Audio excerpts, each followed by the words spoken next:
사무엘상 1장 1절부터 8절까지의 말씀.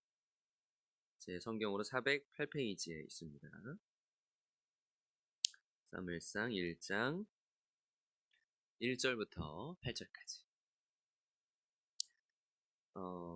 저와 함께 읽도록 하겠습니다. 큰 목소리로 우리 천천히 한번 8절까지 읽도록 하겠습니다. 에브라임 산지 라마다임 소빔에 에브라임 사람 엘가나라 하는 사람이 있었으니 그는 여로함의 아들이요 엘리후의 손자요 도후의 중손이요 숲의 현손이었더라.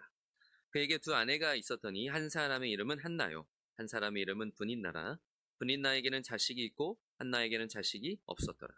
이 사람이 매년 자기 성읍에서 나와서 실로에 올라가서 만군의 여호와께 예배하며 제사를 드렸는데 엘리의 두 아들 홈니와 비느하스가 여호와의 제사장으로 거기에 있었더라. 엘가나가 제사를 드리는 날에는 제물의 분깃을 그의 아내 브닛나와 그의 모든 자녀에게 주고 한나에게는 갑절을 주니 이는 그를 사랑함이라. 그러나 여호와께서 그에게 임신하지 못하게 하시니 여호와께서 그에게 임신하지 못하게 하심으로 그의 적소인 브닛나가 그를 심히 격분하게 하여 괴롭게 하더라. 매년 한나가 여호와의 집에 올라갈 때마다 남편이 그같이 하매 브닛나가 그를 격분시키므로 그가 울고 먹지 아니하니 그의 남편 엘가나가 그에게 이르되 한나여 어찌하여 울며 어찌하여 먹지 아니하며 어찌하여 그대의 마음이 슬프냐 내가 그대에게 10 아들보다 낫지 아니하냐 하니라.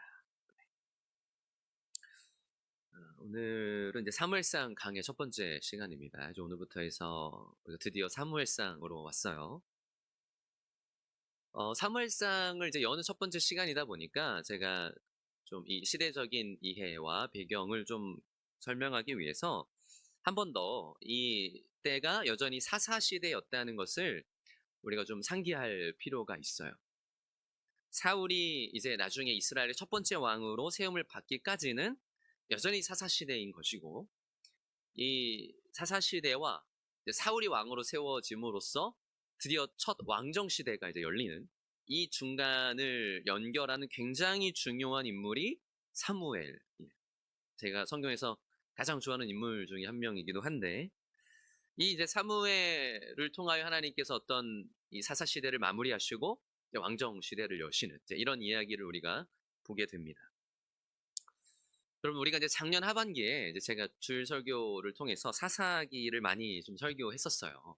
그래서 좀 힘든 시기를 좀 사사기 말씀과 함께 지났었는데 특히 사사기에 등장하는 마지막 사사. 그러니까 사실은 역사 전체에서의 마지막 사사는 사실 사무엘이에요. 근데 사사기의 마지막 사사는 삼손이었죠. 근데 그 사사기에서 삼손의 이야기에 이어지는 이제 사사기의 마지막 부분에 굉장히 충격적인 사건들 아마 기억이 나실 것 같아요. 미가의 집의 우상과 관련된 사건들, 또 그에 이어지는 단지파의 이야기, 또 그런가 하면 한 레위인이 첩을 맞이했다가 그로 인해 어떤 벌어지는 참 안타깝고 참혹한 일들. 잠깐 우리가 좀 돌아볼까요? 사사기 이제 17장에서 보면 이제 미가가 등장합니다. 이 미가가 어머니의 이제 좀 은을 가지고 신상을 만들죠. 그래서 이제 은 신상을 멋지게 만들어서 이제 집에 두고, 그리고 신상만 만드니까 뭔가 좀 아쉬워요. 그래서 자기 집에 이렇게 신을 모시는 공간에다가 그 신상을 두고 제사장의 의복인 이런 것까지 다, 뭐 에봇, 드라빔 이런 거 다 만들어서 제대로 갖춰놨어요. 그리고는 이제 이 미가가 자기 아들 중 하나를 제사장으로 그냥 세워가지고 이게 무슨 의미예요? 자기 집에서 제사 드렸다는 거죠. 네. 그러니까 여러분 이제 이게 뭘 상징하는 거냐면 그냥 자기가 하나님 만들어 놓은 거예요. 분명히 하나님이 버젓이 계시고 그런 우상을 만드는 거 하나님 분명히 금하신 거잖아요. 여러분 하나님이 분명히 십계명에서도 뭐라고 명령하셨어요? 나를 위해 어떤 우상도 만들지 말라고 했어요. 어떤 모양으로도 절대 만들지 말라고 하셨는데 은으로 신상 만들어 놓고 그것이 끝이 아니고 그냥 자기 멋대로 제사장까지 세워가지고 거기서 제사를 드렸죠. 그럼 여러분 그 사람이 드리는 예배라는 건 자기는 하나님께 그리고 드리는 예배 이렇게 생각했을지 모르지만 자기가 만든 신을 자기를 위해 섬기는 완전한 우상 숭배였던 거예요. 근데 그렇게 지냈는데 뭐가 한 가지 아쉬워요. 왜냐하면 이게 성경에 따르면 그래도 이게 웃긴 거예요. 그러니까 하나님의 말씀 안 지키고 있으면서 그 성경이 말하는 어떤 구색은 다 갖추고 싶은 거예요. 근데 원래 제사장은 누가 되어야 되냐면 이제 레위 자손. 원래 더 엄격하게 말하면 이제 아론의 자손이어야 되긴 하는데, 근데 최소한 레위인이 제사장이어야 되는데 지금 자기 아들을 세워놨잖아요. 그래서 뭔가 좀 아쉬웠는데 마침 한 유다 베들레헴 출신의 한 레위인이 이제 그걸 지나가다가 이 미가의 집을 지나가게 된 거예요. 그래서 미가가 이제 레위인이라고 하니까 어떻게 했어요? 이 사람에게 내가 돈도 주고 옷도 주고 지낼 곳도 주겠다 하니까 이제 얼씨군 하고 이제 레위인이 머물게 되죠. 그러니까 이 사람은 이렇게 해서 레위인까지 자기 제사장으로 삼고 나서는 어떤 말을 딱 이 사사기 서냐면, 제가 한번 읽어드릴게요. 사사기 17장 13절에 레위인이 내 제사장이 되었으니 이제 여호와께서 내게 복 주실 줄을 아노라. 그러니까 철석같이 자기가 다 자기 마음대로 다 해놓고는 레위인까지 자기 제사장이 되니까 레위인이 심지어 내 제사장이 되었대요. 레위인이 내 제사장이 되었으니 하나님이 나에게 복 주실 줄 아노라.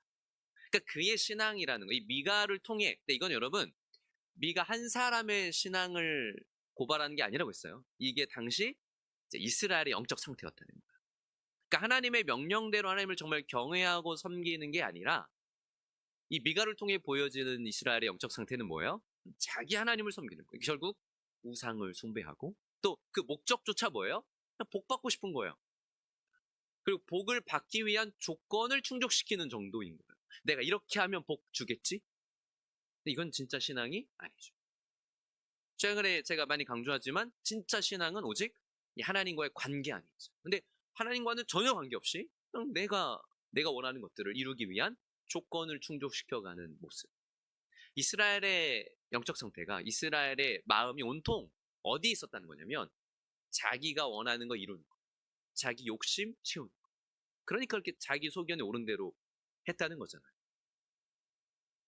그런데 이 미가의 이야기에 이어서 이제 단지파의 이야기가 나와요. 단지파 사람들이 지나가다가 이렇게 미가의 집을 들으게 되는데, 이게 어떻게 된 거냐면 이 단지파 사람들은 자기들이 새롭게 거주할 만한 기업을 찾고 있었어요. 아니 분명 하나님이 처음에 이제 여호수아 시대에 이 가나안 땅을 정복하고 여호수아를 통해서 각 지파별로, 각 가문별로 다 땅을 분배받았어요, 여러분.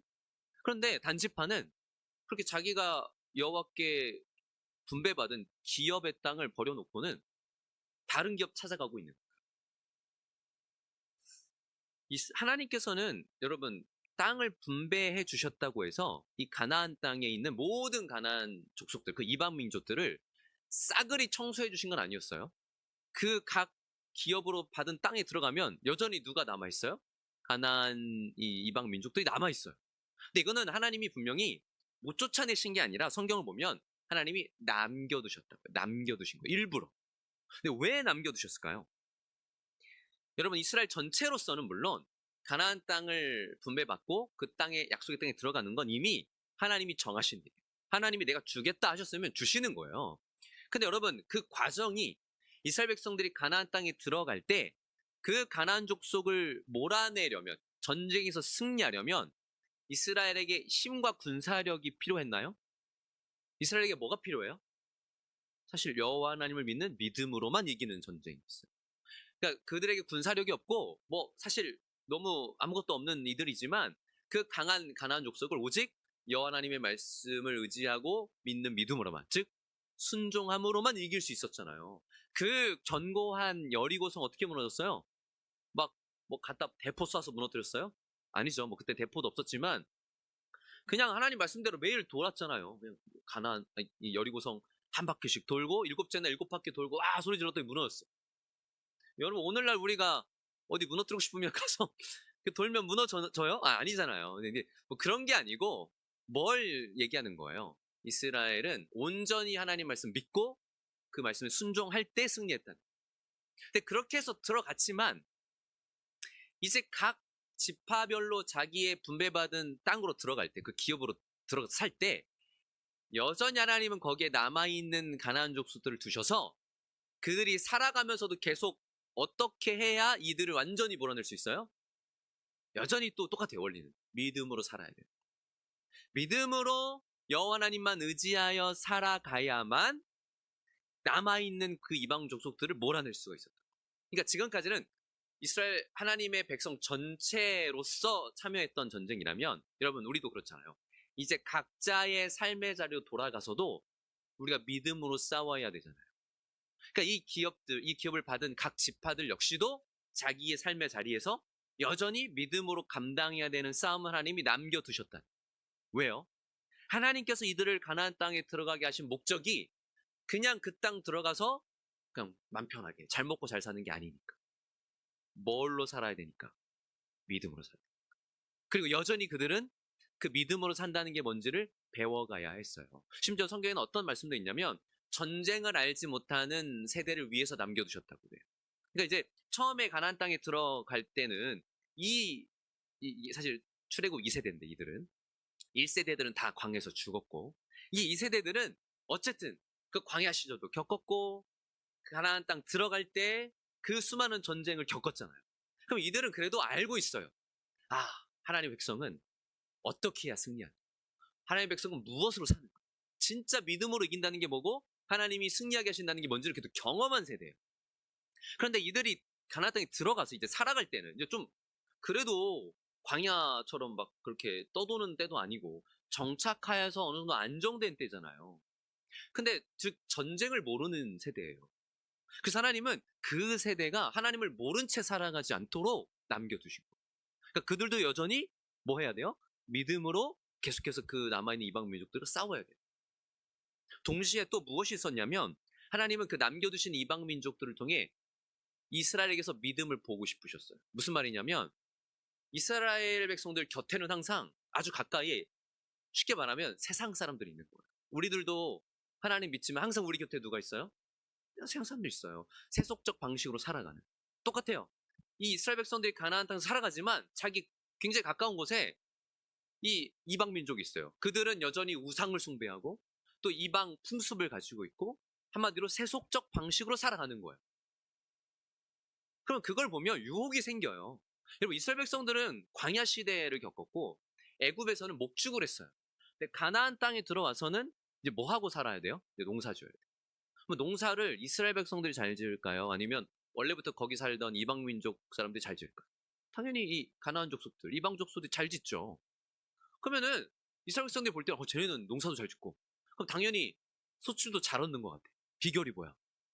아, 저 이방 저 바알 신한테 이 바알 신이 비를 관장하는 신이잖아요. 그리고 또 이 풍작을 또 기원해 주는 신은 또 이 바알과 아스다롯인 거예요. 그러니까 그걸 대표적인 가나안의 신이었단 말이에요. 바알과 아스다롯이. 그 유혹을 받는 거예요. 아, 우리도 저 바알 신에게 빌어야 농사가 잘 져집니다. 저 아스타롯을 또 숭배해야 그래도 이렇게 고생했는데 더 많이 버는구나. 항상 유혹이. 그리고 그들의 또 음란한 문화. 여러분, 이 가나안 족속들이 신을 섬기는 방식은 뭐예요? 한마디로 그 이방 신전에서 남녀가 그런 어떤 성관계를 맺으면서 하는 거예요. 다 유혹이 있는 거예요. 가슴 가까이. 근데 그 유혹을 보고 마음을 빼앗겨서 이방 풍습을 따라 살 것이냐. 아니면 믿음으로 하나님께서 명하신 법대로 살고 하나님이 명하신 방식을 따라 살 것이냐. 그 유혹이. 그러니까 이 믿음 없으면 그 마음 빼앗기는 거예요. 오늘날도 똑같잖아요. 우리가 하나님을 믿는 믿음을 붙들지 않으면 우리가 이렇게 왜 이렇게 자주 예배가 있어요? 주일날만 드리지? 왜 이렇게 자주 예배가 있어요? 아, 그걸로 안 되거든요. 이게 나와서 자꾸 듣고, 그래도 자꾸 또 기도하고, 내 마음을 하나님께 또 은혜 구하고 맡겨야, 그나마 우리가 좀 지킬 수 있잖아요, 막. 수많은 유혹이 우리 주변에 널려 있잖아요. 그 이스라엘 백성들도 사실은 그런 삶을 살았다는 거예요. 하나님이 그런 속에서 정말 이들이 믿음으로 살아가는지를 보시려고 남겨두시고. 근데 단지파는 그런 하나님의 뜻을 알지 못하고 자신들 이제 단지파가 기업으로 받은 땅에는 아모리 족속이 남아 있었어요. 근데 이 강력한 아모리 족속을 보면서 아우 싸우기도 힘들고 무섭고 그러니까 차라리 그냥 딴 데 가자. 그래서 그냥 그 기업으로 받은 땅을 줘버리고는 저 위쪽으로 막 다른 땅을 찾아다닌 거예요. 제가 주일날도 그런 말씀 드렸잖아요. 그리스도인들은 사실은 본질적으로 영적 전쟁, 믿음의 싸움을 하는 사람들이에요. 그러니까 지금 이 이스라엘 백성들도 똑같아요. 계속 믿음의 싸움을 싸워 나가도록 하나님이 심지어 남겨두셨잖아요. 그러니까 안 할 수 없어요. 그런데 단지파는 그 하나님께서 감당하게 하신 이 싸움을 져버리고는 그 싸우기 싫다고 피해버리고 도망가 버린 거예요. 그러니까 하나님 그 믿음의 싸움을 싸워가면서 진짜 하나님을 알아가고 배워가고 경험하는 기회조차 놓친 거죠. 그러니까 여러분 우리가 어떤 유혹에 빠지면 안 되냐면 믿음을 살아가기 여러분 어렵잖아요. 물론 쉽지 않잖아요. 그렇다고 해서 자꾸 쉬운 길을 찾으려고 하고 믿음으로 싸우지 않아도 되는 걸 찾으려고 하잖아요. 그 이야기를 보여주는 게 단지파예요. 그러면 우리는 아무것도 배울 수 없어요. 하나님이 우리에게 믿음으로 치열하게 싸우게 하시는 건 그냥 우리 힘들게 하시려는 게 아니잖아요.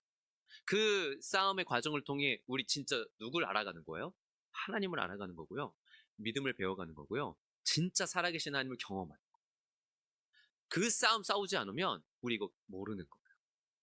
그러니까 단지파도 그 기회를 놓치고 그냥 간 거예요. 그러니까 핵심이 얼마나 믿음으로 하나님을 의지하여 싸우냐인데 이들은 그냥 당장 눈앞의 현실이 어려운 거에 너무 초점을 둔 거예요. 너무 적이 강하다는 점에 초점을 둔 거예요. 그래서 이제 그 기업을 버리고 가는데 그들이 거주할 땅을 이제 구하는 중이었다고 이제 사사기 18장 1절에 이제 나옵니다. 근데 여러분 생각해보세요. 이들이 그러면 그렇게 기업의 땅까지 버리고 이제 거주할 만한 땅을 찾을 때 뭐가 기준일까요? 하나님의 말씀이 기준일까요? 아니죠. 자기 눈에 보기 좋은 땅 구하는 거예요. 그러니까 이게 사사기의 정신인 거예요. 자기 소견이 옳은. 그러니까 내 눈에 보기 좋고 옳은 곳을 찾는 거예요. 근데 이게 바꿔 말하면 단지파에겐 뭐예요? 얻기 쉬운 거예요. 하나님 말씀 의지하지 않고 하나님의 순종 안 해도 믿음으로 안 해봐도 내가 충분히 할 수 있는 거예요. 그러니까 여러분 우리가 믿음의 싸움 싸우지 않잖아요. 그럼 이제 우리는 어떤 삶을 살게 된다는 거냐면 내 힘으로 살 수 있는 딱 그 정도로만 살아요. 내가 충분히 견딜 수 있고 내가 충분히 해결할 수 있고 내 편의대로 할 수 있는 그냥 딱 거기에 매몰되어 사는 거예요. 결코 믿음의 원리가 아닌 거죠. 그래서 이 단지파가 그렇게 자기 좋은 땅을 찾아서 북쪽으로 올라가서는 라이스라는 곳에 이제 이르렀다고 했어요. 근데 보니까 너무 좋아. 이거 사람들도 태평해 보이고. 좋았다는 건 뭐예요? 야, 이거는 그냥 꽁으로 얻을 수 있겠다. 그냥 너무 얻기 쉬워 보이는 거예요. 그래서 너무 좋다 하고는 이제 단지파 사람들 다 모아가지고 올라가서 갑자기 들이닥쳐 그 성읍 사람들 다 죽여버리고 그 성읍 차지하거든요. 근데 그 싸움이 단지파가 해야 되는 싸움이 아니었어요. 어떻게 보면 단지파는 괜히 무거운 사람들 죽여놓고 거기 뺏은 거예요. 그러니까 우리가 정말 싸워야 할 싸움을 싸우지 않잖아요? 그럼 뭐 하고 있는 거예요? 엄원대 가서 헛된 싸움은 괜한 남 괴롭히게 되는. 그게 그리스도인들의 싸움이 아니라는 거죠. 근데 그렇게 이제 단지파가 그렇게 올라가다가 아까 말한 미가의 집을 지나가게 돼요. 그래서 거기 잠깐 집이 좋으니까 좀 쉬었다 가셔서 들어갔는데 거기 뭐가 있어요? 야, 기가 막힌 신상이 있고 막 제사장 있고 막 제사장 옷도 있어. 그래서 딱 봐놨다가 나중에 라이스 정복하러 갈 때 다 뺏어가요. 다 뺏어가서 그걸 들고 가서는 그 단지파 그 라이스 땅이 이제는 새로운 단지파 땅이겠죠. 거기다가 우상 놓고 섬긴 거예요. 근데 이게 결국에 어떤 이스라엘 영향을 주게 됐다고 했어요. 이게 이스라엘 역사 내내 이 단이라는 곳에는 항상 우상이 있었어요. 나중에 아합 왕도 거기다가 금송아지 만들어 놓고 여기다 섬겨라 이러거든요. 이 남북 이스라엘로 갈라지니까 여로보암 왕이 뭐 나중에 아합 왕도 그렇고 여로보암 왕이 남북으로 갈라지니까 그럼 남유다에 이 예루살렘이 있었단 말이에요. 성전이. 거기 못 가게 하려고 북이스라엘 저 단지파 여기다가 금송아지 놓고 섬기게 한 거예요. 왜요? 이미 그 전통이 있었으니까. 그 다음은 쉽죠. 그러니까 이런 이야기는 어떻게 이스라엘의 각 개인이 얼마나 타락했고 개인뿐 아니라 지파들도 타락했고 더 나아가 이스라엘 전체가 얼마나 하나님과 멀어져 있는 영적 어둠의 상태였는지를 보여주는 거예요. 그러니까 이게 사사시대예요. 그리고 이보다 이제 또 더 비극적인 일이 하나 있죠. 아까 말씀드린 이 한 레위인의 이야기, 첩을 맞이한. 좀 간단하게만 말씀드리자면 사실은 이제 레위인이면 원래 성전에서 섬기고 거룩하게 하는 게 구별한 자들이에요. 그래서 레위인은 뭐도 없냐면 받은 기업도 없어요. 그냥 거류할 이런 땅이 없고 그냥 재물을 이렇게 한마디로 재물로 드릴 가축을 이렇게 둘 수 있는 땅 정도만 받았거든요. 어쨌든 레위는 그렇게 구별된 자들인데 이 시대의 타락을 보여주는 것 자체가 이 레인이 첩을 이제 맞았다는 거예요. 근데 첩을 맞아서 이 첩을 데리고 집으로 돌아가다가 이 레위인이 에브라임 산지에 거했거든요. 돌아가다가 이제 날이 저물어서 기브아라는 이 베냐민 지파에 속한 땅에 머무르게 된 거예요. 산 노인의 집에 들어가서 하룻밤을 지내는데 어떻게 됐어요? 그 기브아의 불량배들이 와가지고 막 내놓으라. 그 너네 이 집에 들어온 손님 내놔라. 우리가 관계하리라. 막 이제 막 요구한 거예요. 그러니까 이 사실은 남자를 요구한 거예요. 동성애가 심지어 횡행했다는 거죠. 이 이스라엘에. 굉장히 충격적인 시대인 거예요. 그러니까 이 레위인이 자기가 살려고 어떻게 했어요? 그 첩을 밖으로 내어준 거예요. 그래서 이 첩이 괴롭힘을 당하고 결국 죽게 되죠. 그러니까 이 레위인이 이제 어떻게 해요? 자기 첩 죽은 거 보고 이거 시신을 다 토막을 내서 다 전체 이스라엘 지파에 보내버렸죠. 그러니까 또 막 또 분노해. 기억나세요? 막 그러니까 제가 좀 적나라하게 얘기하자면 지들도 그렇게 살면서 분노해. 이것들 가만두면 안 돼가지고 다 모여가지고 그 베냐민 지파를 또 치잖아요. 그래서 베냐민 지파가 거의 진짜 사라질 거라. 몇백 명 안 넘게 되죠. 그러니까 이런 이제 정말 완전히 최악으로 치닫는 것이 사사기의 마지막 이야기들이었어요. 그러니까 사사기는 얼마나 이스라엘이 하나님과 멀어져 있는지. 그러니까 하나님과 멀어져 있다는 건 철저하게 이들이 어둠 속에 있다는 거잖아요. 영적인 어둠 속에. 한마디로 하면 왕이신 하나님을 왕으로 섬기지 않기 때문에 그 근본적인 원인. 하나님이 왕이 아니면 하나님이 그들의 삶의 주인 아니면 이 무슨 말이에요? 하나님 말씀 따르지 않는다. 그러니까 다 자기 소견에 오른 대로 행했다는 거예요. 근데 이러한 영적 어둠이 뭐 이스라엘 전체는 물론이고 각 지파, 그걸 각 개인에게까지 굉장히 이 어두움의 그늘이 짙게 들이우고 있었다는 거예요. 하나님께서 명하신 그 아름다운 율법과 하나님의 세우신 질서, 이 율례와 규례들은 사라지고 그냥 오로지 자신들의 욕망에 사로잡혀서 살아가는 이들만이 남아요. 그러니까 이게 이스라엘인지 뭐 이방 민족인지 구별이 안 되는 그런 지경에 있었던 때가 이 사사기 시대였다는 것입니다. 근데 여러분 이런 영적인 철저한 어두움의 시대의 특징이 뭐냐면 성경이 죄라고 하는 것들이 버젓이 행해진다. 그러니까 뭐 세상 사람들에게 행해진다는 얘기가 아니라 소위 하나님의 백성이라고 하는 뭐 예수를 믿는 자들이라고 하는 이들에게까지도 그냥 이 죄가 무분별하게 이미 행해지고 있을 때가 많다는 거예요. 왜냐하면 다 그렇게 살아가는 것 같으니까.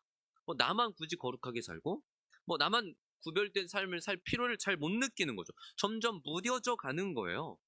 왜 나만 거룩하게 살고 왜 나만 굳이 뭐 그래서 손해 보면서 살아야 돼? 그럴 필요성을 못 느끼는 거예요. 이 죄로 가득한 시대 정신에 계속 영향을 받고 거룩함에 대한 개념이 약화되다 보니까 즉 하나님이 멀어지다 보니까 성도들 역시도 점점 죄에 무뎌져서 죄를 그냥 아무렇지 않게 짓게 돼요. 이런 시대가 됩니다. 좀 전에 제가 한 번 더 이렇게 상기시켜드린 사사 시대가 그런 시대잖아요. 개개인들도 다 어때요? 그냥 아무렇지도 않게 죄를 짓잖아요. 그래서 분명히 이전에는 죄로 여기거나 혹은 부끄럽게 여겼던 일들, 그래서 막 주의하고 경계하던 일들을 아이 뭐 이 정도는 뭐 이제 죄도 아니지 뭐 이런 생각을 하면서 짓는. 어쩌면 오늘날의 시대도 좀 그런 것 같아요. 여러분 좀 보면은 그래도 예전에는 좀 부끄럽게 생각하고 좀 조심하고 좀 이런 것들이 갈수록 다 뭐 이런데 뭐 이렇게 받아들여지는 거예요. 다 이렇게 사는데 뭘 좀 대수롭지 않게 여기는 것 같아요. 좀 이렇게 말하는 게 이제 새삼스러울 것도 없지만 어떻게 보면 저는 여전히 사실 적응이 안 되는 게 제가 이제 청년들을 이렇게 목격하잖아요. 근데 아직 결혼하지 않은 남녀가 아무렇지도 않게 이제 동거를 하죠. 은근히 많거든. 아무렇지도 않게 잠을 자고 저는 되게 좀 여전히 진짜 적응이 안 되는 게 아니 연애하는데 왜 이렇게 해외여행을 같이 다녀요? 이게 너무 저는 아직 적응이 안 돼요. 쟤네 저러다 나중에 헤어지면 어떡하려고 하잖아요. 저도 좀 꼰대죠. 네. 근데 이게 아직은 겉으로는 물론 뭐 다들 그렇지 이렇게 뭐 티를 안 내려고는 하지만 사실은 좀 적응이 안 돼요. 그리고 이제 이미 그들에게서는 우리도 어쩔 수 없이 그냥 받아들이고는 있지만 사실 불편하잖아요. 근데 젊은 세대들은 사실 갈수록 어때요? 뭐 이게 뭐 숨길 것도 아니고 너무 자연스러운 일이 돼요. 좀 이게 제가 할 말이 많은데 조심스럽습니다. 조심스럽습니다. 그래서 그런 것들을 오히려 이제 이렇게 막 지적하거나 그러면 되냐 이렇게 하면 오히려 이제 꼰대가 돼. 근데 이건 꼰대의 문제가 아니잖아요. 죄의 문제잖아요. 그 이제 어떻게 보면 이제 제가 대표적인 예 하나를 들어 드린 건데 그런 식으로 그러니까 이 죄라는 걸 이제는 성도들 안에서도 대수롭지 않게 하고 너무 자연스러워지. 그러니까 이게 그런 영향 아래 이미 교회와 성도들이 있다는 하나의 증거예요. 교회를 다니다 안 다니는 구별이 없어지는 거. 영적 어두움이 이토록 우리 신앙에 있어서 짙게 그늘을 들이우고 있다는 걸 우리는 늘 생각해야 된다. 제가 이런 말씀을 드리는 건 이 사무엘서 초반이 보여주는 시대상이 여전히 이제 그런 시대였다. 그래서 잘 보면 말도 안 되는 일들이 그냥 버젓이 아무렇지 않게 행해지고 있어요. 이제 우리가 다음 시간들에 보겠지만 예를 들면 이때의 제사장이었던 엘리의 두 아들 홈리와 비나스는 뭐 하고 있었어요? 이 성전에서 섬기는 성막에서 섬기는 여자들을 건드리고 막 그 드리는 재물을 자기 임의대로 그냥 가져버리고 오늘날 우리가 교회에서 뭐 목회자의 성적 타락, 돈과 관련된 타락 이런 게 이미 시작됩니다. 근데 이게 어떻게 보면 아까 제가 말씀드린 사사시대에 미가의 집에 지나가다가 제사장이 된 그 베들레헴 청년, 그 레위인 청년, 그 사람도 왜 개인의 집에 제사장이 됐어요? 돈 주고 옷 주고 먹을 거 준다고. 물질이 이제는 혹은 자기 욕심을 채워주는 게 그냥 종교적인 어떤 대가를 받는 이게 익숙해지는 거예요. 그러니까 이미 그런 영향력이 깊이 들어와 있는 시대였어요. 여러분 이제 우리 한번 1절을 다시 볼까요? 사무엘상 1장 1절 보시면 한나의 남편 엘가나가 등장합니다. 근데 그 소개가 꽤나 거창해요. 에브라임 산지 라마다임 소빔에 에브라임 사람 엘가나라는 사람이 있었으니 하면서 족보가 나와요. 여로함의 아들 엘리우의 손자 도후의 종손 수베 연손이더라. 참고로 성경에서 누군가를 얘기하는데 아버지, 할아버지, 증조할아버지, 심지어 고조할아버지까지 나오잖아요. 이게 길면 길수록 대단한 집안이라는 거예요. 좀 기억해야 될 만한 집안이라는 건데 사실 여기에 계속 올라가진 않지만 이게 누구 후손이냐면 레위 자손이에요. 계속 올라가면 레위가 있고요. 레위 중에 고라의 자손. 되게 명문 집안이에요. 명문 집안. 게다가 이제 엘가나라는 이름은 이 엘 하면 보통 하나님의 이름이 들어가는 거예요. 뭐 엘리야, 엘리사 다 하나님의 이름이 들어가는 건데 이 엘가나는 뭐 하나님이 얻으셨다, 하나님이 소유하셨다 이런. 그러니까 하나님이 뭔가 하나님의 소유된 자 뭐 이런 의미라고 추정할 수 있는데, 그러니까 그런 이름을 봐도 또 이 엘가나의 가문을 봐도 굉장히 훌륭한 신앙 가문의 사람이었다는 걸 알 수 있어요. 아마 어렸을 때부터 나름대로는 신앙 안에서 자랐을 거예요. 그런 엘가나인데도 2절 보시면 어때요? 아내가 몇 명이에요? 2명. 근데 아까 말씀드렸어요. 레위 자손은 어떤 자손이라고요? 구별된 자손이에요, 사실. 구별된 자손인데 아내가 둘인 거예요. 근데 이게 그냥 대수롭지 않게 성경에 나오는 거 보세요. 이게 뭘 보여주는 거냐면 이제는 이런 거는 이 세대 사람들에게는 그냥 별스럽지도 않은 정도의 일이었다. 그리고 이 엘가나가 어디 살고 있어요, 지금? 에브라임 산지. 에브라임 산지에. 여러분 아까 말씀드린 그 한 개인의 제사장이 된 그 사람 원래 에브라임 산지에 살던 레위인 청년이었어요. 그러니까 어쩌면 엘가나는 이미 그 사람에 대해서 들었을 수 있고 엘가나뿐 아니라 많은 레위인들이 야 이제 그런 식으로 해서 돈 좀 벌 수 있대 뭐 이런 말들이 이미 퍼져 있을 수도 있었어요. 어쨌든 그러니까 이게 시대에 이미 만연했다는 거예요. 두 아내가 있는데 그 중에 한 명이 한나고 그리고 한 명은 분인나예요. 이제 추정하기로 이제 한나가 본처예요. 한나가 본처인데 자식을 못 낳으니까 첩을 하나 들여서 분인나를 들여서 아이를 낳은 것 같아요. 근데 여러분 물론 이러한 풍습은 당시 고대 근동에서는 굉장히 그냥 일반적인 형태였어요. 뭐 자기 본처가 아이를 못 낳으면 뭐 첩을 통해서라도 아들을 낳는. 근데 이거는 그냥 당시의 풍습일 뿐이지 하나님의 뜻은 아니었어요. 그러면 하나님은 처음에 아담과 하와를 만드시고 이 첫 부부를 만드실 때부터 원래 하나님의 뜻은 뭐냐면 이 창세기 2장 24절 이러므로 남자가 부모를 떠나 그의 아내와 합하여 둘이 한 몸을 이룰지로다. 이 말을 할 때 분명한 건 한 남자와 한 여자의 연합이 부부인 거예요. 사실은 아브라함도 사라를 통해서 이 자식을 못 낳으니까 하갈이라는 첩을 들이잖아요. 사라가 그냥 첩으로 낳아라 이렇게 해서. 근데 하나님이 사실 그때도 뭐라고 하셨어요? 그거 아니라고. 그렇게 해서는 이스마엘 아니고 사라를 통하여 낳은 자식이 너의 상속자가 될 거라고. 사실은 이게 하나님의 뜻은 아닌 거예요. 하나님이 세우신 질서가 아닌 거죠. 그런데 이런 하나님의 질서는 사라지고 심지어는 레위인도 뭐 필요하면 첩을 맞이해서 뭐 당연하게 살아가는 이런 시기라고 기록되고 있는 거예요.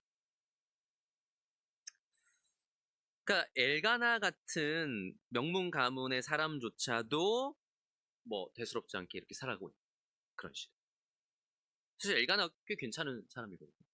그렇게 뭐 이렇게 이상한 사람은 아니에요. 이게 나중에도 보겠지만 괜찮은 사람인데도 이렇다는 거. 이런 걸 보면 우리도 조심해요. 아, 내가 교회 안에 있고 나름대로 신앙생활을 오래 해왔지만 어느새 나도 모르게 이런 시대적인 영적 어두움의 그늘 속에서 대수롭지 않게 여기고 있는 죄는 없는가? 사실 하나님의 질서도 아니고 하나님의 기뻐하시는 뜻도 아닌데 어느새 나에게는 이게 뭐 죄도 아닌 어떤 별스럽지 않은 게 되어서 내가 하나님의 뜻을 거스르고 있는 건 없는가? 사실 우리 점검입니다. 그러니까 영적 어둠이 짙을수록 더욱더 영적인 분별력이 우리에게 필요하다는 거예요. 엘가나를 보면 여러분 그의 가문만큼 사실은 괜찮은 신앙인의 사람이었어요. 3절 보세요. 이 사람이 매년 자기 성읍에서 나와서 실로에 올라가 만군의 여호와께 예배하며 제사를 드렸는데 엘리의 두 아들 홈리와 비느하스가 여호와의 제사장으로 거기에 있었다. 여기 이제 잠깐 홈리와 비느하스 이름이 좀 언급되면서 일종의 복선을 깔아주죠. 그런 제사를 드렸지만 이 잘못된 제사장으로 인해서 이스라엘 백성들이 온전히 영적 유익을 누릴 수 없는 시대. 근데 어쨌든 그런데도 불구하고 엘가나는 그런 어두운 시대 속에 꼬박꼬박 하나님께 제사 드리는 것을 예배 드리는 것을 빼먹지 않았다는. 자, 율법을 보면 하나님께서는 여러분 오늘날처럼 그때는 주일마다 이제 가서 예배 드리는 거 아니잖아요. 그러니까 모든 이스라엘 남자들은 1년에 3번 반드시 여호와 앞에 나와서 제사 드리라고 하세요. 빈손으로 오지 말라고. 그게 무교절, 77절, 초막절인데 물론 엘가나가 그 모든 절기마다 다 갔는지 아닌지까지는 알 수 없지만 어쨌든 사실 아마 대부분의 이스라엘 백성들이 그 하나님의 말씀을 지키지 않고 살았을 게 분명한 이 시대에 엘가나는 매년 그래도 여호와의 성전에 올라가서 제사를 드렸다는 거예요. 게다가 엘가나가 그냥 제물을 드렸다 이렇게 얘기하지 않고요. 3절에 뭐라고 얘기해요? 예배하며 제사를 드렸다. 그렇죠? 만군의 여호와께 예배하며 제사 드렸다. 그러니까 분명히 그는 예배자였다. 이 엘가나가 있던 에브라임에서 그때 당시에 여호와의 성막이 있던 실로까지는 거리로만 치면 한 25km가 좀 안 돼요. 그러니까 아주 멀진 않아요. 그런데 에브라임 산지에서 실로까지는 험한 산악 지형이에요. 그 길을 심지어 혼자 간 것도 아니고 이제 성경을 보면 자기 아내와 아이들까지 다 데리고 간 걸 알 수 있거든요. 그 다 데리고 심지어 제물로 드릴 이 동물들까지 끌고 심지어 상하면 안 되잖아요. 그 길에서 이 제사로 드릴 동물들이 그러니까 얼마나 이 사실 쉽지 않게 실로까지 갔겠어요. 이제 그런 걸 생각하면 엘가나가 그렇게 매년 제사를 드리러 올라갔다는 건 분명히 이 엘가나는 그래도 당시 신실한 사람이었다는 거예요. 근데 4, 5절을 보면 엘가나가 이렇게 제사를 드리는 날에 어떤 일을 했는지가 나와요. 4절, 5절 보면 엘가나가 제사를 드리는 날에는 제물의 분깃을 그 안에 분인나와 그 모든 자녀들에게 주고 한나에게는 갑주를 주니 이는 그를 사랑합니다. 여기 여러분 제물의 분깃을 줬다는 얘기가 나오는데 이제 무슨 말인지 간단히 설명을 드리면 여호와께 드리는 제사 중에는 여러분 화목제가 있어요. 이 화목제는 번제와는 다르게 번제는 이 제물을 완전히 다 태워서 올려드리는 거예요. 이 연기로 한마디로 올려드리는 거예요. 화목제는 쉽게 말하면 여호와 하나님과 또 제사를 대신 드리는 제사장과 이 제물을 가지고 나온 이 예배자가 함께 그 제물로 드리는 고기를 같이 나눠 먹는. 그래서 화평하고 함께 그렇게 교제를 나누는 의미를 가지고 있어서 화목제. 그러니까 하나님께는 주로 기름기에 속한 부분들을 태워 드리고요. 제사장에게 또 제사장이 받을 수 있는 부위를 주고 나머지 전부를 이 제물을 가져온 이가 받아서 이제 이걸 어떻게 하냐면 그 성소 앞에서 자기 가족 혹은 이웃들과 같이 나눠 먹는. 당시에 뭐 고기를 매일 먹었겠어요? 그러니까 이거는 잔칫날. 그러니까 하나님 앞에서 하나님께서 주신 그것을 기뻐하며 함께 교제하는, 가족들과 함께 혹은 이웃들과 함께 이 고기를 나눠 먹으며 잔치한 그런 날. 좋은 날이죠. 그런데 엘가나가 그 한마디로 받은 분깃을 분인나와 자녀들에게도 주고, 근데 한나에게는 얼마나 줘요? 갑절을 주고. 한나를 사랑해서. 얼마나 다정하고 좋은 남편이에요. 그러니까 한나가 일반적인 경험이 한나는 되게 행복한 여자예요. 그런데 여러분 이게 지금 한나에게 위로가 돼요, 안 돼요? 심지어 더 꼴보기 싫어요. 지금. 왜 그런지 알려드릴게요. 근데 어쨌든 당시에는 남편들이 보통 이제 아내들에게 그 자녀들과 먹을 고기를 줘서 그럼 이제 그 아내가 자녀들께 먹는 거예요. 그럼 여러분 분인나는 자기 자식들하고 먹을 고기 받아서 먹고, 근데 한나는 2배를 받아. 근데 이게 기쁠까요? 아니 그 고기 잔뜩 받아서 뭐해 혼자. 자기는 같이 나눠 먹을 자녀들도 없이. 그럼 이게 좋은 게 아닌 거예요. 지금 고기 많이 받는 게 뭐 됐어요? 이거 뭐 들어가겠어요 이게 지금? 내 눈앞에 분인나는 지금 지 새끼들하고 먹는데. 그러니까 하나도 위로도 안 되고 기쁘지도 않은 거예요. 그 고기를 눈치 없이 왜 나한테 다 주고 있어 지금? 어? 이런 생각이 드는 거죠. 게다가 엘가나의 이런 행동이 오히려 이제 분인나의 막 질투를 더 유발시키는. 그래서 더 막 분인나가 악랄하게 행한 것 같아요. 여러분 7절 보세요. 매년 한나가 여호와의 집에 올라갈 때마다 남편이 그같이 함에 분인나가 어떻게 했다고요? 그를 격분시킵니다. 그가 울고 먹지 아니야. 그러니까 이제 엘가나는 또 한나를 사랑한답시고 이렇게 해주는데 그걸 보는 분인나는 어때요? 더 열받는 거예요. 저 자식도 없는 저 여자한테 왜 저래? 어? 그래서 엘가나한테 어떻게 할 수 없으니까 이제 분인나는 어떻게 해요? 이제 한나에게 그 화를 쏜다. 물론 엘가나가 있으니까 막 티나게 안 했겠죠. 엘가나가 안 볼 때 슬쩍슬쩍 뭔가 막 이상한 말 하거나 이게 푹 찌르는 말 했을 거 아니에요. 뭐 상상을 해봤는데 잘 모르겠어요. 저는 이렇게 뭐라고 할지 여자들이. 근데 뭐 대충 그랬겠죠. 아유 뭐 자식도 없는데 많이 드세요. 뭐 이런 얘기 했겠죠. 뭐 혼자 많이 드세요. 뭐 이런 얘기 했겠죠. 얼마나 이게 막 어우 막 얼마나 화가 나요. 아이고 그냥 자식도 없는데 그냥 고기만 맞네. 뭐 이런 얘기 했겠죠. 그러니까 엘가나가 아무리 사랑해서 뭐 2배, 뭐 몇 배를 줘도 이거는 아무 만족이 안 돼요. 그러니까 그 좋은 자리가 사실은 이게 잔치의 자리라고 했잖아. 하나님 앞에서 화목제물 같이 먹는 이 우리나라로 치면 막 너무 좋은 명절인 거예요. 뭐 추석, 설날 같은. 근데 우리도 그러잖아요. 이 명절이 오히려 너무 고통스러운 사람들 있잖아요. 그러니까 그런 것처럼 한나도 아주 죽을 맛이고 이때만. 그러니까 엘가나가 다 좋은데 어때요? 눈치가 없어. 그렇죠. 눈치가 없어. 그래서 얼마나 눈치가 없는지가 8절에 나와요. 그의 남편 엘가나가 그 얘기를 한나요. 어찌하여 울며 어찌하여 먹지 아니하며 어찌하여 그대 마음이 슬프냐. 내가 그대에게 10아들보다 낫지 아니하냐. 뭘 나아요. 지금 왜 슬퍼하는지도 모르고 그죠? 왜 우는지도 모르면서 아니 내가 고기도 많이 줬는데 왜 그래? 이러고 있는 거죠. 지금 그리고 그 행동에서 오히려 분이면 더 격분하게 하는데 참 엘가나도 좀 안타까워요. 나름 한나는 사랑하지만 좀 이렇게 눈치가 없어가지고. 네. 근데 여러분 중요한 거 왜 이런 장면이 여기 나오겠어요? 그러니까 한나에게 지금 아들이 없잖아요. 근데 그 아들이 없는 결핍이라는 게 아무리 자기를 사랑해주는 남편이 있어도 이거 채워지지 않아요. 그러니까 이게 진짜 결핍은 아무것으로도 채워지지가 않아요. 근데 좀 놀라운 게 하나 있는데 한나가 이렇게 임신하지 못하는 게 뭐 한나가 선천적으로 뭐 문제가 있거나 그래서가 아닌 거예요. 5절 하반절 보시면 뭐라고 해요? 그러나 여호와께서 그에게 임신하지 못하게 하시. 아니 여호와께서 임신 못하겠대. 이게 무슨 소리예요? 아니, 너무 하시는 거 아닙니까 하나님? 아니 어떻게 이런 고통을 안겨줄 수 있어요? 게다가 오늘날보다도 훨씬 더 그때 시대는 어때요? 여자가 아들을 못 낳으면 완전 저주받은 사람. 이거 대접도 못 받는 사실 시대인 거예요. 근데 이것을 여호와께서 그렇게 하셨다는 거예요. 여러분들 오해하셔는 안 되는 게 그렇다고 우리가 뭔가 결핍이 있고 우리 인생에 뭔가 없는 게 다 여호와가 야신 거 이렇게 또 받으시면 안 돼요. 대부분 우리 인생에서의 경험하는 결핍은 원인이 보통 이제 우리에게 있어요. 하지만 여기서는 어떤 특별한 이유로 하나님께서 그녀를 임신하지 못하게 하시고 특별한 목적을 가지고 하나님 지금 그녀의 삶에 간섭하시는 그게 성경에 기록되어 있는 건데 근데 한나에게는 지금 결핍만 있는 게 아니라 뭐가 있냐면 이 결핍을 진짜 고통스럽게 하는 존재가 있는 분이다. 여러분 자식이 없는 것만이었으면 차라리 견딜만 했을 거예요. 만약에 자식만 없었으면 그래도 자기 사랑해주는 남편이랑 그냥 그래도 견딜만하게 살았을지 모르겠어요. 그런데 자식 없는 그 결핍을 극도로 고통스럽게 하는 이 분인답니다.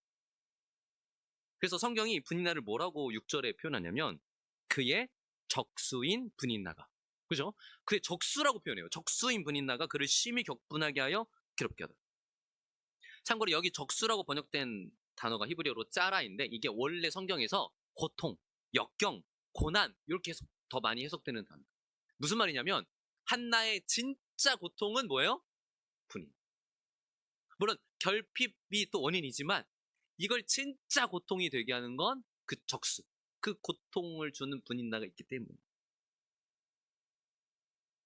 얄궂지만 하나님은 한나에게 두 가지를 다 주시고. 그러니까 자식이 없는 것도 물론 너무나 큰 고통이지만 그 결핍을 정말 견딜 수 없게 만드는 누군가를 또 주신 거죠. 여러분 그런 때 있지 않으세요? 내가 없는 것도 서러운데 저 인간 때문에 더 살 수가 없어. 이런 때 분명히 있지 않으세요? 근데 우리가요 결핍 하나만 있잖아요. 그럼 견딜만 해요. 그냥 없이 참고 살자 이럴 수 있어요. 그런데 이것을 견딜 수 없게 만드는 다른 게 동반되잖아요. 진짜 고통이 동반되잖아요. 그럼 여러분 이거는 살 수 없어요. 왜 하나님이 한나를 그런 상황에 두셨겠어요? 하나님을 찾지 않고는 베기지 못하게. 하나님을 정말 하나님 앞에 눈물로 기도하지 않고는 견딜 수 없게 하시는 거예요. 내가 버틸 수 있는 수준으로 두시지 않는 거예요. 왜냐하면 어지간하면 하나님 안 찾거든요. 내가 어지간히 그냥 견딜 수 있잖아요. 그러면 뭐 한두 번 기도할 수 있지만 그러고 말아요. 근데 진짜 견딜 수 없는 상황에 두시면 하나님 앞에 진짜 눈물로 나오게 돼요. 그래서 사실 이제 우리가 다음 시간에 보겠지만 한나가 정말 통곡하며 이제 통곡하며 기도하는 거예요. 막 서원하면서 아들 주시면 내가 다 드리겠다고 막 전부를 드리겠다. 아들을 드리겠다고 전부를 드리겠다는 거죠. 그러니까 이렇게까지 사실 기도하게 하시는 거예요. 그러니까 결핍을 통해 구원을 통해 하나님이 어떻게 한나를 인도하시고 사실 결국 한나를 통해 사무엘을 주셔서 이 사무엘이 왕들을 세우잖아요. 그러니까 이스라엘을 사실 구원하실 계획을 사실은 이런 결핍과 고통을 통해 이루어 가시는 하나님을 우리는 보는 거예요. 우리의 인생에도 그런 때 많지 않으셨어요? 결핍과 고통이 정말. 하나님을 찾지 않고는 내가 견딜 수가 없는데. 하나님은 그런 때를 우리에게 허락하시는 분이세요. 왜요? 진짜 하나님 만나게 하시고. 여러분, 이 시대에 이런 정도로 하나님을 간절히 찾는 사람이 있었을까요? 제가 그래서 초반에 좀 장황하지만 얼마나 하나님과 멀어진 시대였는지, 얼마나 어두운 시대였는지를 말씀드렸는데, 한나가 이 정도 고통이 아니었으면, 여러분, 하나님을 그토록 찾았을까요? 그리고 이 시대에 한나처럼 간절히 하나님을 찾는 자가 있었을까요? 없었을 거예요. 근데 하나님은 이 한나에게 이 결핍과 고통을 허락하셔서 정말 하나님 없이 살아갈, 하나님의 은혜 없이, 하나님의 채우심 없이 살아갈 수 없는 자가 하나님의 백성임을 보여주시고. 사실 이 한나의 모습은 한나 혼자의 그런 결핍과 고통이 아니라 이스라엘 전체의 결핍과 고통인 거예요. 사실은 이스라엘이 깨닫지 못할 뿐이지 무슨 결핍과 무슨 고통이에요? 이스라엘에겐 지금 누가 없어요? 하나님이 없는 거예요. 그들의 마음에 그들의 삶에 하나님이 없는 거예요. 근데 그 결핍을 이스라엘은 못 느끼는 거예요. 사실 그 결핍으로 살아갈 수 없는데 이미 그들의 영혼은 그래서 고통 중에 죄악 중에 있는데 깨닫지 못하는 거예요. 그것을 한나를 통해 보여주시는 거예요. 사실 이 결핍은 단순히 아들이 없는 정도의 결핍이 아니에요. 물론 그때 당시 아들이 없는 건 사실 생명이 없는 거나 마찬가지거든요. 삶을 다 잃어버린 거나 마찬가지거든요. 아무리 고기를 주고 아무리 남편의 사랑을 줘도 만족할 수 없고 채워질 수 없는 결핍이거든요. 근데 그 결핍이 지금 이스라엘에게 하나님이 계시지 않는 결핍이라. 다른 걸로는 채울 수 없는. 아무리 그 결핍을 채우려고 다른 걸 채워도 채워지지 않는 결핍입니다. 그걸 사실 지금 한나의 모습을 통해 보여주시죠. 사랑하는 여러분, 어떻게 보면 여러분에게도 그렇고 저도 그런 결핍을 많이 경험한 것 같아요. 가끔 말씀드리지만 당연히 너무 없이 살았고 당연히 돈도 없었고 부모님의 따뜻한 사랑과 그런 온화한 가정도 없었고 행복한 유년 시절도 없었거든요. 그냥 막 어떨 때는 이제 학교도 제대로 못 다니니까 맨날 도망 다니다가 이제 친구들도 많이 못 사귀고 되게 늘 결핍이었던 것 같아요. 늘 결핍이었던 것 같은데 그런 결핍과 고통이 있었으니까 하나님을 찾은 것 같아요. 아니었으면 내가 하나님을 그렇게 찾았을까? 아마 아니겠죠. 우리는 그럴 수 있는 자들은 아니거든요. 정말 하나님이 그런 결핍과 고통 속에 두셨기에 우리가 하나님을 찾는 거죠. 근데 그렇게 하나님을 찾고 하나님을 만나고 하나님이 내 전부가 되는 경험을 하게 되면 우리 비로소 뭘 고백하게 돼요?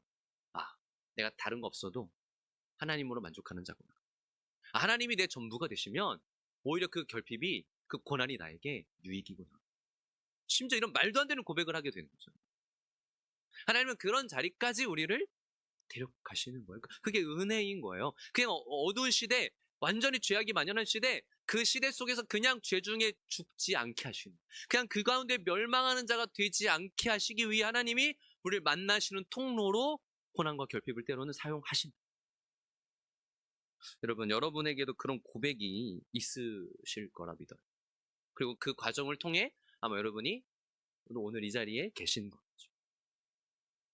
여러분, 우리 그 하나님을 아는 자들이잖아요. 그 하나님을 아는 자들. 나의 어떤 부족함을, 나의 결핍을, 나의 고통을 통하여 날 만나주신 것. 그렇기에 이제 우리는 내 고통에 매몰되고 내 결핍 때문에 다른 걸 채우느라 그게 목적이 되는 삶을 사는 자들이 아니라 이제 우리는 어떤 자들인 거예요? 하나님을 소유하고 하나님으로 더 충만한 자들이 되도록 부름받은 자들. 그리고 이제 그렇게 하나님의 채우심을 경험한 자들로서 이 시대 속에 한나처럼, 그리고 한나를 통해 나오는 사무엘처럼 우리가 이 시대에 믿음의 참 우리 열매들을 맺고 귀한 하나님의 백성으로서의 열매를 맺어 이 시대로 하여금 하나님이 어떤 분인지 하나님의 은혜와 사랑을 또 보게 하는 자들로 우리는 살아가도록 부름받았다는 것입니다. 여러분, 우리가 그런 참 인생이 되고 그럴 수 있는 믿음과 은혜를 가진 복된 그런 자들이 되기를 간절히 소망합니다. 우리 같이 기도할까요? 오늘 시간